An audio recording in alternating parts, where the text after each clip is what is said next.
Welcome to True Crime Melting Pot, a podcast about true crime, serial killers, and all things in between. I'm Jess, the host of this podcast. Like and subscribe to my podcast via Podbean or the iTunes app. Also on Facebook, just search True Crime Melting Pot. All links will be in the bio below. Hello and welcome to episode 8 of the podcast and season 2 of True Crime Melting Pot. Every week we are getting more and more momentum with the podcast, and it's very pleasing to see that people are still enjoying it. We've just hit over 1,000 downloads on the podcast, which is very exciting. Thank you all that's supported and listened and liked the podcast. Like always, please head over to our Facebook page to leave any suggestions that you may have for the podcast or start discussions or anything like that. I'd be happy for anyone to contribute, and you can also head over to our Instagram page and give that a like, which is TCMPP2018 on Instagram, and I do a few posts on there before the episodes come out. I do sort of a preview of what's upcoming. So just an update on a past podcast, well, not really an update, but it's just something that might be intriguing to some of you. So if you have the streaming service to Netflix, the Ted Bundy tapes have been released in a 4-part sort of series. I've watched the first episode and I'm very intrigued, but this is just something I love. But it's the actual recordings of Ted Bundy when he was waiting on death row, and he advised the journalist that he was wanting to admit to the murders and sort of come clean about everything, and it delves into those tapes and you hear him speaking. So it's pretty good, and you can hear about how manipulative and things he was. So let's get into this week's episode. So this week's podcast is focusing on the murder of JonBenet Ramsey and the theories behind this. This is a very, very popular murder case, and there's so many theories around as to how this little girl died and to who did it. There's a lot of conspiracy theories as well, which we'll get into in this week's podcast. But this has been highly publicised lately as well. There's been some recent news in regards to this, but I'll get to that as well a bit later. So stick around until then, and it's quite a large development, but I just don't think it's something to be believed. So an introduction to the family. So JonBenet Ramsey was born to Patsy and John Ramsey. John Ramsey was, I guess, a rich man or highly well-known man in the area. He had a good job. They lived in Boulder, Colorado, and there's a lot of conspiracies around that as well. So he was a businessman, an author, and he was the one that actually discovered JonBenet's body. So John was very educated. He had an electrical engineering degree, and he earned a master's degree also in business administration. So he was very well read and well known. At the time of the murder, he was working with Access Graphics, and he was named Entrepreneur of the Year, which this resulted in him getting a bonus from work. So that's another reason as to why this case is so involved with the family. And Patsy was a stay-at-home mother. She sort of was highly dedicated to her children. She entered JonBenet in a lot of child beauty pageants, and she was living vicariously through her, I believe. There's not much information on Patsy. She was very, sheltered woman. I guess a lot of her life was sort of driven by the children and John. So John was also married before Patsy. He has another son and a daughter, but they live elsewhere. And another daughter, but she passed away in a car crash in 1992.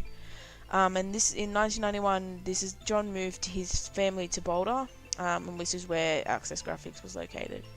JonBenet also has a older brother, Burke. Now Burke was there was a lot of news around him about, I think it was 2016. There was a documentary that was released by CBS in regards to Burke and saying basically that he killed her. But I'll get into that a bit later. But yeah, he was sort of in the shadows of JonBenet, as she was such a big force within the family, as she was competing in pageants and she was doing all this. But yeah, so the family lived in Boulder, Colorado. As you know from past podcasts, there's a lot's happened in that area of the US, which is very intriguing to me as well as to why all this happened. So Columbine was in Littleton, or near Boulder, Colorado. So yeah, it's just a strange occurrence that this was happening. So yeah, so that was the family, and JonBenet was so a bit of information on JonBenet. So JonBenet was born sorry. JonBenet was born in 1990. Her name is a feminized of her father's first and middle name. And she was enrolled in kindergarten at High Peaks Elementary School in Boulder, Colorado. So JonBenet died in 1996, as you know, and was laid to rest next to her sister, as I explained, Elizabeth, who had died in a car crash earlier. So the story of the murder of JonBenet is very scrambled. There's a lot that occurred. There was a lot that was that had happened that was a bit confusing for everyone, and as to why certain things and certain people were there, and why certain things took place. So on December 26, 1996, Patsy, the mother of JonBenet, had called authorities when she realised that her daughter was missing, after she had found a 2.5-page handwritten ransom note on the kitchen staircase. The note demanded $118,000 for the child's safe return, almost to the exact value of a bonus her husband had received earlier that year. So, just as I had stated before, John received a ransom that... sorry, not a ransom, a bonus that year, and she had found this note with the exact amount on it. So I will read the letter to you now, the ransom letter. Mr. Ramsey, listen carefully. We are a group of individuals that represent a small foreign fraction. We respect your business, but not the country that it serves. At this time, we have your daughter in our possession. She is safe and unharmed, and if you want her to see 1997, you must follow our instructions to the letter. You will withdraw $118,000 from your account. $100,000 will be in $100 bills, and the remaining $18,000 in $20 bills. Make sure that you bring an adequate size bag to the bank. When you get home, you will put the money in a brown paper bag. I will call you between 8 and 10 a.m. tomorrow to instruct you on delivery. The delivery will be exhausting, so I advise you to be rested. If we monitor you getting the money early, we might call you early to arrange on an early delivery of the money, and hence earlier pickup of your daughter. Any deviation of my instructions will result in immediate execution of your daughter. You will also be delivered her remains for proper burial. The two gentlemen watching over your daughter are particularly like you, so don't particularly like you, sorry. I advise you not to provoke them. Speaking to anyone about your situation, such as police, FBI, etc., will result in your daughter being beheaded. If we catch you talking to a stray dog, she dies. If you alert bank authorities, she dies. If the money is in any way marked or tampered with, she dies. You will be scanned for electronic devices, and if they are found, she dies. You can try to deceive us, but be warned that we are familiar with law enforcement countermeasures and tactics. You stand a 99% chance of killing your daughter if you try to outsmart us. Follow our instructions, and you stand a 100% chance of getting her back. You and your family are under constant scrutiny, as well as the authorities. Don't try to grow a brain, John. You are not the only fat cat around, so don't think that killing will be difficult. Don't underestimate us. Use that good southern common sense of yours. It is up to you now, John. Victory, SBTC. So this was the letter that Patsy had found on the stairs for JonBenet.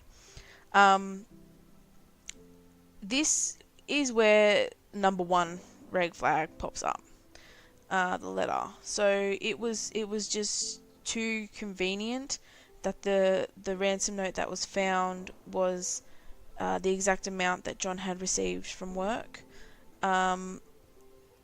The police initially suspected that the ransom note was written by JonBenet's mother, and that the note and the appearance of the child's body had been staged by her parents to cover up the crime. So there's a lot of things in regards to that that note that really triggered some of the police. So the only people known to be in the house on the night of JonBenet's death were her immediate family, Burke, Patsy, and John Ramsey. The ransom note contained specific instruction that police and friends should not be contacted, but Patsy telephoned the police at 5:52 a.m. She also called family and friends. So that's sort of a bit conducive as to why you would put your daughter's life in danger if you knew calling the police and you were being monitored, but she still did it. So 2 police officers responded to the 911 call and arrived at the Ramsey home within 3 minutes. They conducted a cursory search of the house but did not find any sign of forced entry. Remember that. Officer Rick French went to the basement and came to a door that was secured by a wooden latch. He paused for a moment in front of the door, but then made a critical error when he walked away without opening it. Unbeknownst to him, JonBenet's body was on the other side of that door. So John made arrangements to pay the ransom, and a forensic team was dispatched to the house. The team initially believed that the child had been kidnapped, and JonBenet's bedroom was the only room in the house that was cordoned off to prevent contamination of evidence. No precautions were taken to prevent contamination of evidence for the rest of the house. So they set the crime scene up only in JonBenet's room, but there was a ransom note left on the stairs in the home, and there would have been other articles of evidence within the home that they could have found, potentially footsteps or things like that, if there was someone that broke into the home. But they only cordoned off her room, which is extremely weird to me. Meanwhile, friends and family of the arrived at the home of the Ramseys, so there was a lot of people in and out of the scene. Victim advocates also arrived at the scene. Visitors picked up and cleaned surfaces in the kitchen, possibly destroying evidence. So it's just weird that the police allowed so many people to come into a crime scene, so many people to interact with the family. It's just so odd. A Boulder detective, Linda Arndt, arrived about 8 a.m. with the goal of awaiting the kidnappers' instructions, but there was never an attempt to claim the money. So at about 1 p.m, the detective asked John and Fleet White, a family friend, to search the house to see if anything seems amiss. John and White started their search in the basement, and John finally opened the latch door that the officer French had failed to open, and found his daughter's body in one of the rooms. JonBenet's mouth was covered with duct tape, a nylon cord was found around her wrists and neck, and her torso was covered by a white blanket. Ramsey made a critical error when he immediately picked up the child's body and took it upstairs. When JonBenet was moved, the crime scene was contaminated and critical forensic evidence was disturbed for returning forensic teams.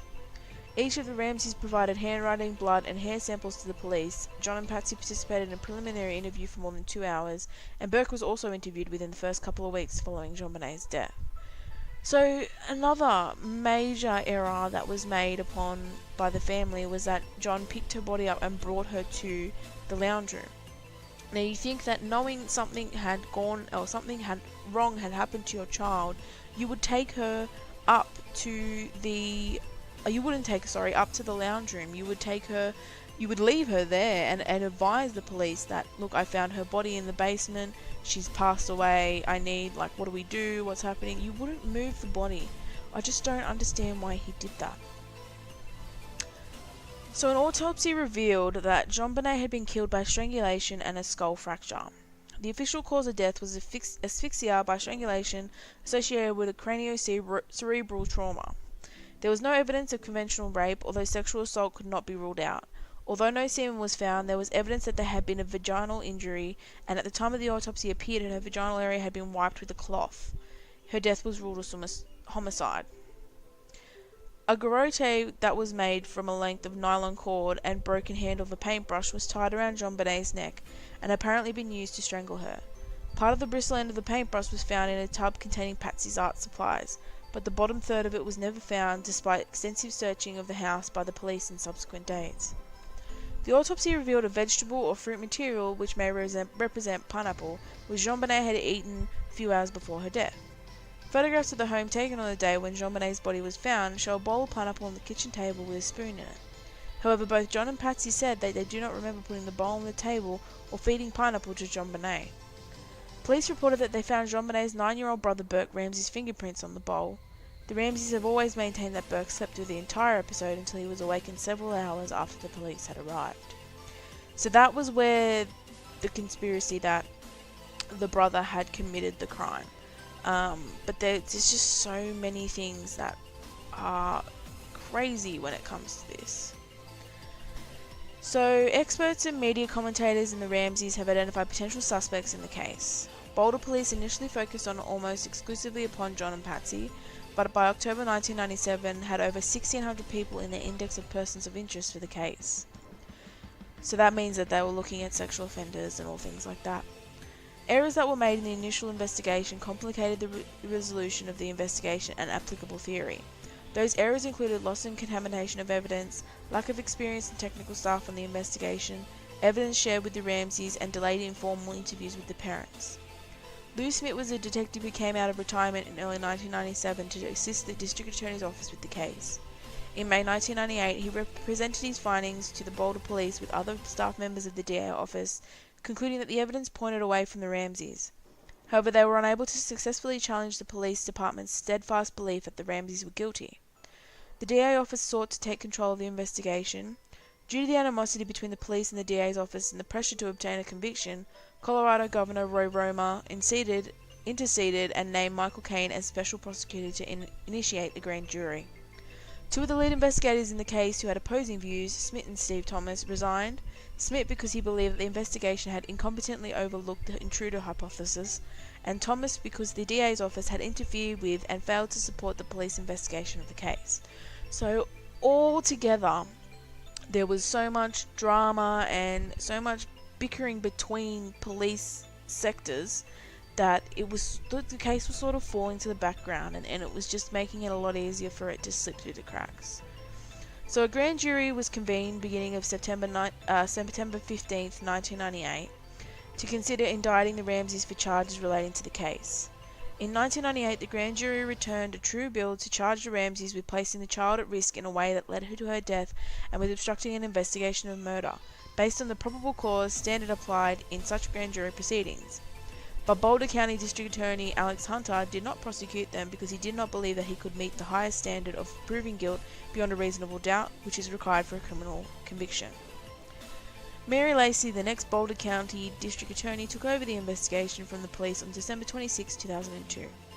In April 2003, she agreed with a federal judge who sat on a 2002 libel case that evidence in the suit is more consistent with the theory that an intruder murdered JonBenet than it was with the theory that Mrs. Ramsey did. On February 2, 2009, Boulder Police Chief Mark Beckner announced that Stan Garnett, the new Boulder County District Attorney, was turning the case over to his agency and that his team would resume investigating it. Garnett found that the statute of limitations for the crime identified in the 1999 grand jury true bill had expired and did not pursue the review of the case against the Ramseys. In October 2010, the case was reopened. New interviews were conducted following a fresh inquiry by a committee that included state and federal investigators. Police were expecting to use the latest DNA technologies in their investigation. There was no new information gained from these interviews, according to the ABC News. It was reported in 2016 that the investigation into JonBenet's death continues to be an active homicide case, per Boulder Police Chief Greg Tester. So it's still an open and active case, and they still haven't figured out who or how the murder was committed, and if it was by someone within the home, if it was by Burke, if it was by John, if it was by the mother. Now, some of the theories behind this murder are quite in depth, I guess. So, there was a lot of suspects, a lot of family member theories, a lot of intruder theories. There was even a theory, the false confessions that were made, and defamation lawsuits and things like that due to this case. And it's still occurring today. So, the intruder theory. So there are two types of theories about the death of JonBenet, and one of these is the intruder theory, which was pursued by the District Attorney's Office. So they had a relationship with the Ramseys, which was also another conflict of interest. So although the police may have had the Ramseys under an umbrella of suspicion, they and the prosecutors followed leads for intruders, partly due to the unidentified boot mark left in the basement room where JonBenet's body was found. Earlier suspects included a neighbour, Bill McReynolds, who played Santa Claus, former family housekeeper Linda Hoffman Pugh, and a man named Michael Helgoth, who died in an apparent suicide shortly after JonBenet's death. Hundreds of DNA tests were performed to find a match to a DNA recovered during her autopsy. Smith assessed the evidence and concluded that an intruder had committed the crime. Smith's theory was that someone broke into the Ramseys' home through the broken basement window.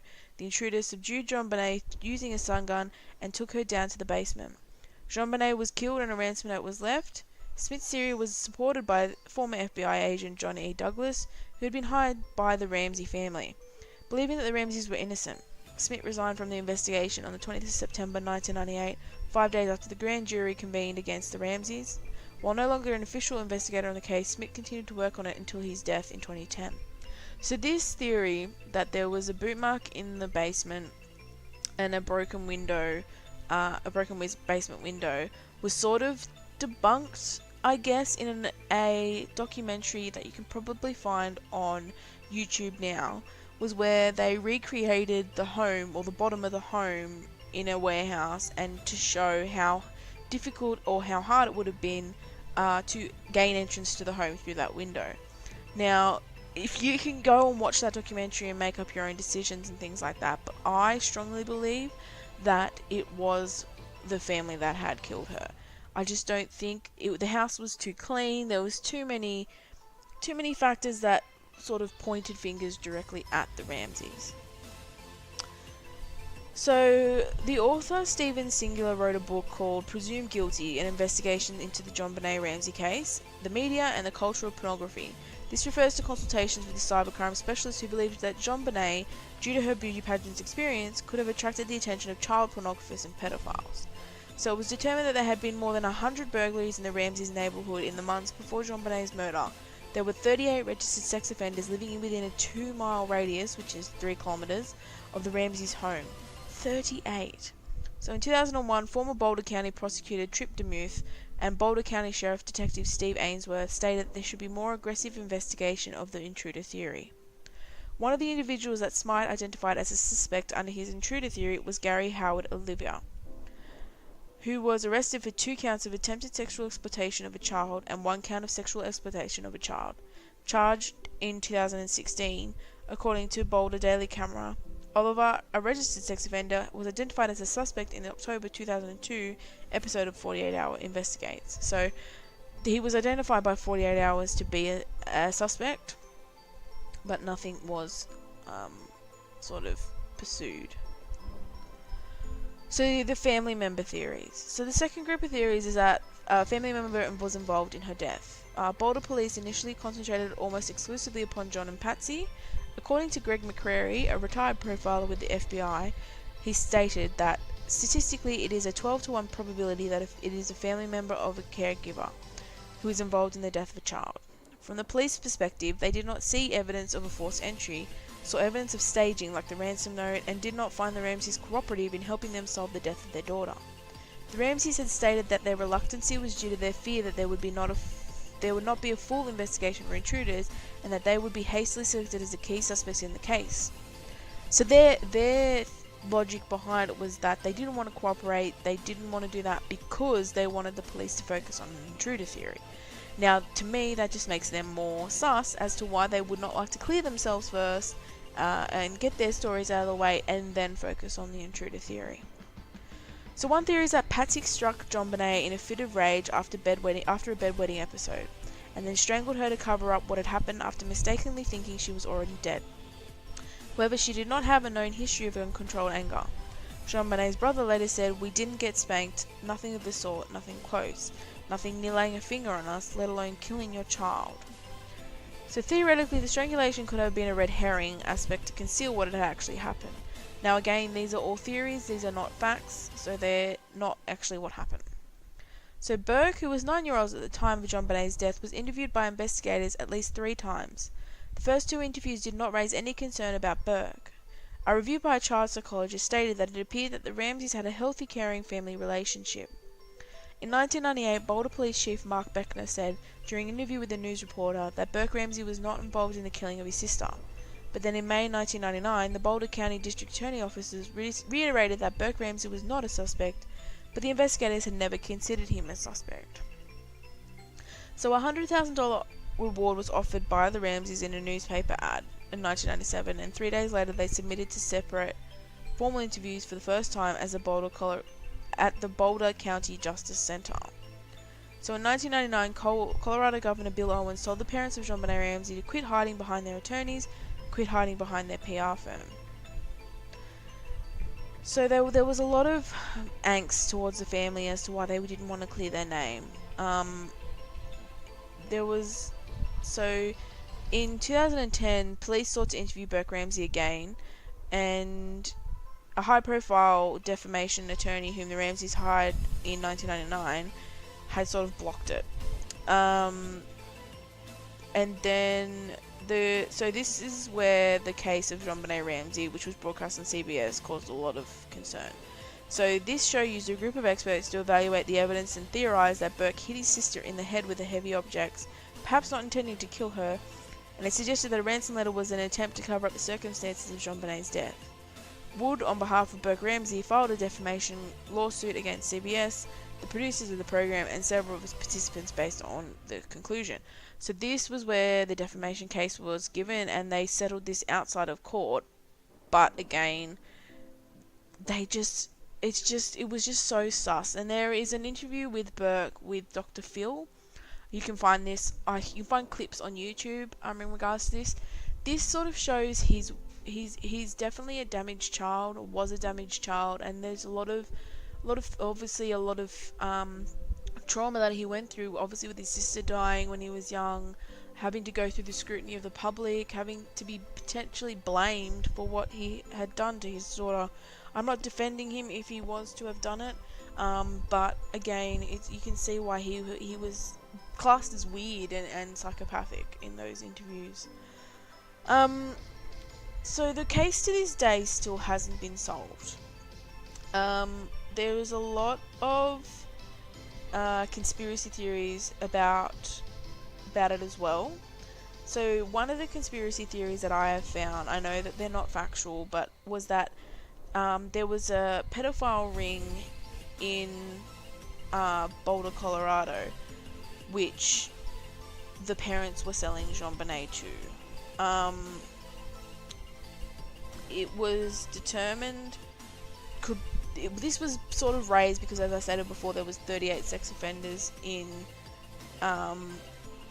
the area that they were living, which sort of ramped up these rumours. So there was the rumour that they were selling her to this ring, or that they were involved in this ring and they were using her. So it just becomes this big conspiracy theory that is fueled by the media. So this was highly publicized in 2017, I think it was. So obviously lengthy investigations into this, and they couldn't be determined as real or fake. But a man has come out recently and stated that he had actually killed JonBenet. So he wrote letters when he was younger.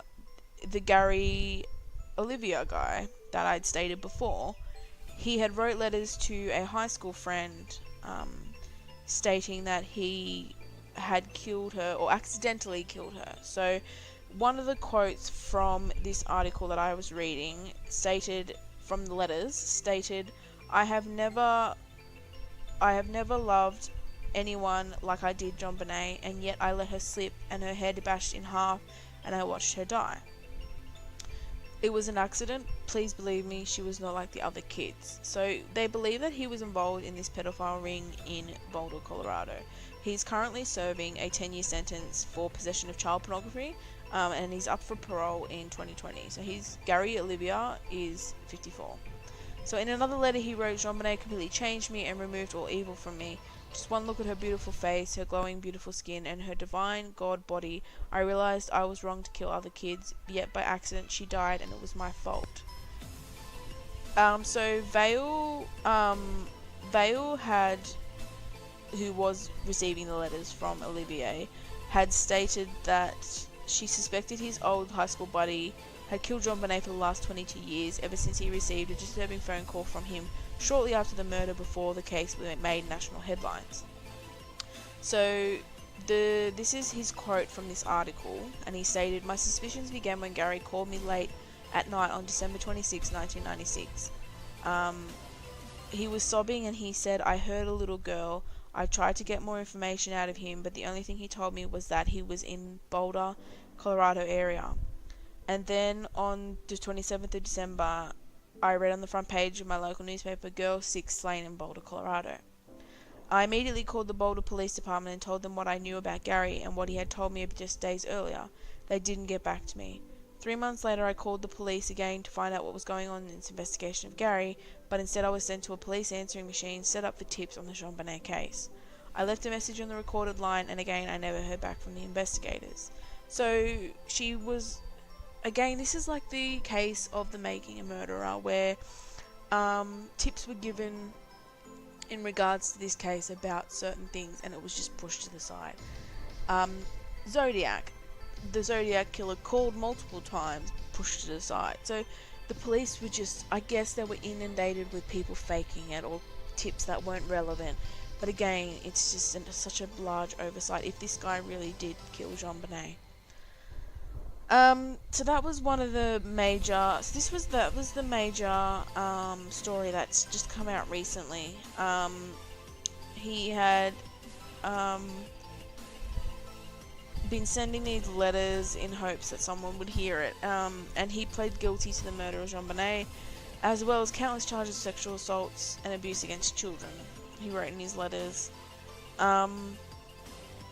So, I don't know, this is where I think it's him wanting his 15 minutes of fame, or him wanting to be known. I don't know. I just feel like it's just too convenient that he's come out and stated that he's killed her and he's done this to her, and it's just, it just makes me feel really, really, really, really concerned that people are just going to come out of the woodwork now and say that they did it.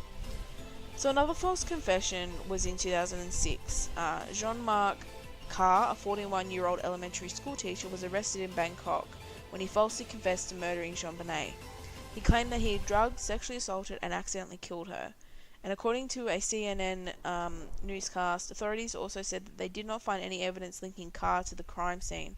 He provided only basic facts that were publicly known and failed to provide any conceiving details. His claim that he had drugged JonBenet was doubted because the autopsy indicated that no drugs were found in her body.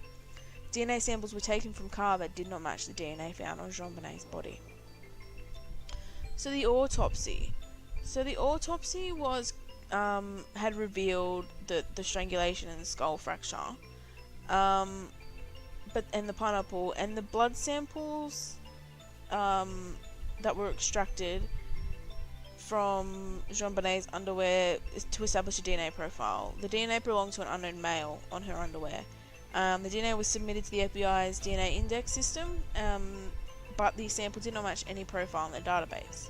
In 2016, the new forensic analysis revealed the original DNA actually contained genetic markers from 2 individuals other than JonBenet. So there was 2 more people involved in that. So as you can see, there's just a lot of inconsistency with this case, and researching it for me has just been a mind fuck for the past week, as to why I've been a bit scattered reading it, and why it's just all over the place. So another discrepancy with this case was the 911 call. So there is a YouTube clip on YouTube.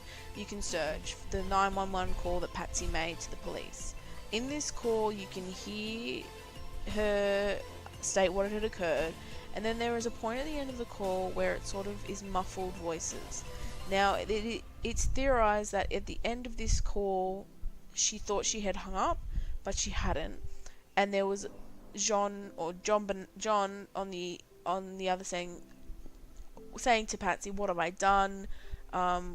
What have I done?" You can look at the YouTube clip, but you really listen to it and you can make a decision for yourself. And let me know. Jump on the Facebook page and chuck it on there and see if you can hear what they're trying to say that they can hear. But it seems just very, I don't know, it seems like that there's a lot there that the police haven't investigated. So the call is made and then she's very frantic, but then you can hear in the background someone talking. So it's either John or Burke or potentially another person within the home that hasn't been identified as yet. But that's another theory. The 911 call to me was very, very clear and very concerning as to why I think that the family had committed this murder. So I believe, in regards to this case, that this was a cover-up by John and Patsy. I think that potentially Burke had hurt, or John had hurt JonBenet, just for the fact that something had occurred, and he had strangled her or cover it up. He had made it and staged it look like someone had entered the home and killed JonBenet. But again, this is just my theory. This is an opinion. This is not actually what happened. It's still an open case. I really hope that someday that we can get some sort of closure on this. I feel for Patsy, as she passed away in 2010 without any conclusion in regards to the murder of JonBenet. Was deemed a homicide, but no conclusion was made to this. John and Burke are still living. They have been through hell, I guess, with this constant since 1996. I wouldn't wish that upon my worst enemy, but again, until the truth is out, unfortunately, we cannot know what happened to poor JonBenet Ramsey and how she had passed in that home. So thanks guys, that's the end of this week's podcast. It's a bit of a short one and there was just a lot of information to go through. I tried to make it as succinct as possible because this one could go for hours and hours and hours. If you want me to add another part to this, I can delve more information and find some more stuff, but what I've said is basically a quick wind-up of this case. JonBenet Ramsey's murder was a horrible one and involved a child, and I wouldn't wish that upon anyone. I have nephews and nieces, and it's just horrible to think that this poor little girl had been killed at the hands of either her family or an intruder or just someone that she may have trusted. So thank you guys for listening. I appreciate all of your time. Please go and head over and give our podcast a like and subscription. I'm available on all platforms of we got Podbean for Android users. We have YouTube as well now, where we'll upload to YouTube. You can listen on there. We are on iTunes, the iTunes app, for iPhone users, and you can have it on your phone. Podbean also has a phone app as well for both Android and Apple. So please head over to our socials and give us a like. I appreciate everyone listening. Thank you guys, and I will see you all in the future sometime soon. Thanks for listening, guys.